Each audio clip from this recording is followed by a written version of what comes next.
Why did the US build a giant wall stretching from Canada all the way to Texas, made not of concrete or steel, but of trees? And how did this wall help stop a disaster caused by humans themselves?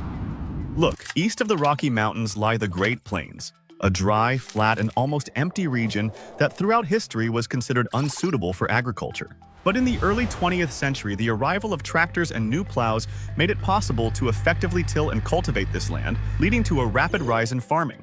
For thousands of years, the Great Plains were covered with prairie grasses that had deep roots. But after heavy plowing, these grasses disappeared, and there was nothing left to hold the soil in place. Constant winds began to literally lift the soil into the air, and combined with the drought of the 30s, dust storms reached terrifying size. Walls of dust rose up to 2.5 miles high, completely blocking out the sun and turning day into night. It's called black blizzards.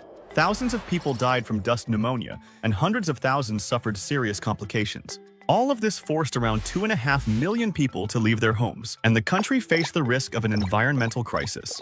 As a result, the US launched an ambitious plan known as the Great Plains Shelterbelt to defeat the wind with trees.